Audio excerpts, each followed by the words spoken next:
All right, let's get into it. You see a headline about a president's health report, you probably think, okay, standard stuff. But what if I told you that report is less of a medical document and more of, well, a medical mystery?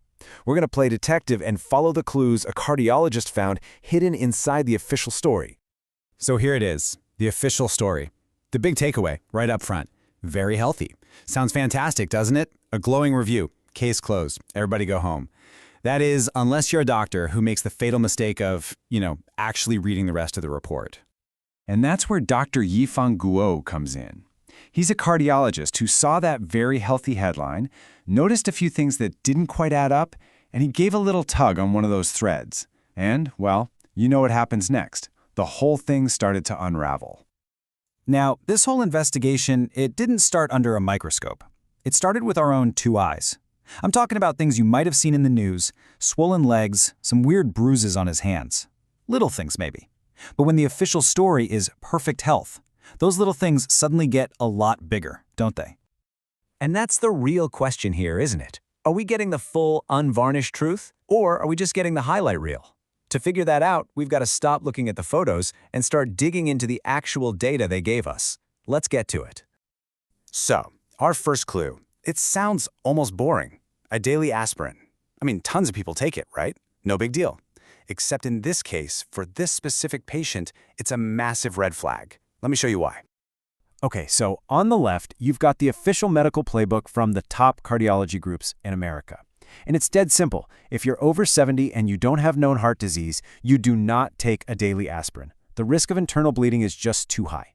Now look at the right. Our patient, over 70, officially no heart disease, has visible bruises, and he's popping a daily aspirin. Look, his doctors aren't idiots, so if they're willing to risk a serious bleed, it must be because they're afraid of something even worse. Think about it. You don't just ignore a major medical guideline like that for kicks. Dr. Guo's point is pretty clear. There's only one reason to take that risk. It's because the patient already has a condition where a heart attack or stroke is a bigger danger than bleeding out, a condition that, what a coincidence, somehow didn't make it into that very healthy summary. All right, let's move on to the second clue. This is where it gets really interesting. I'm talking about the cholesterol meds. Because if the aspirin was suspicious, the stuff they're doing with his cholesterol, well, this is where the story goes from a simple medical drama to a full-blown work of fiction. Just follow the numbers. Back in 2018, his bad cholesterol is way up at 143. So what do? They quadruple his statin dose to 40 milligrams. That's not a gentle tweak, my friends. That is a clinical sledgehammer. That's a dose for someone at high risk. But even that's not enough. More recently, they throw a second drug into the mix to crush his cholesterol all the way down to 66. This is not preventative care. This is an all-out assault. And that number, getting below 70, that is the whole game. Doctors don't aim for that kind of number for a healthy person. That specific target is for one type of patient, someone who already has diagnosed cardiovascular disease. The treatment itself is basically a confession. It screams a diagnosis that they're refusing to say out loud. But wait, it gets even weirder. The goal is one thing, but the numbers they published to prove they hit that goal, this is where things go completely off the rails. It's not just aggressive medicine. It might be creative accounting. 54%. The report claims that by adding that second drug, they cut his cholesterol by 54%. Let me put that in perspective. That second drug is good, it's great, but it usually gives you an extra 20, maybe 25% reduction. 54%. That's not a great result. That is a statistical miracle. It's so good, you have to wonder if it's even real. And that brings us to Dr. Guo's jaw-dropping conclusion. He says if this data were in a medical study, he'd immediately reject it for suspected academic misconduct. That's the nice, polite, scientific way of saying, these numbers look fake, I think you made them up. So let's put all the pieces together, shall we?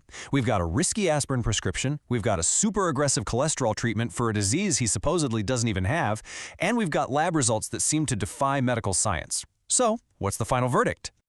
Dr. Guo's conclusion is pretty blunt.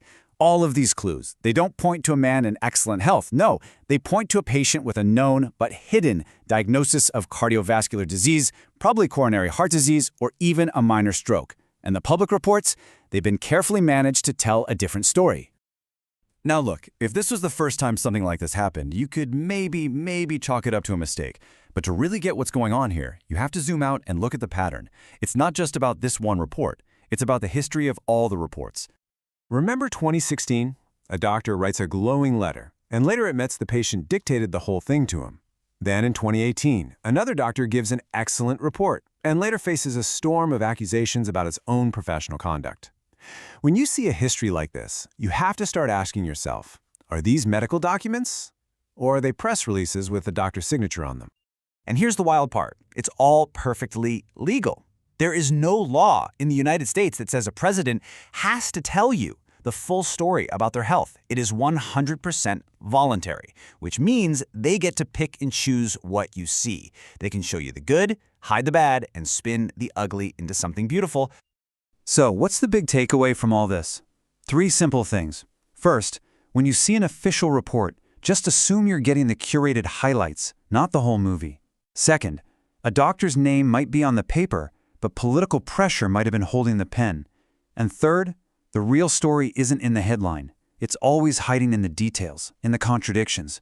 You just have to be willing to look. Which leaves us with one last really big question. Everyone deserves medical privacy. Of course they do. But at what point does a leader's privacy become secrecy? And how much of the real story do we, the people they work for, actually have a right to know? Something to think about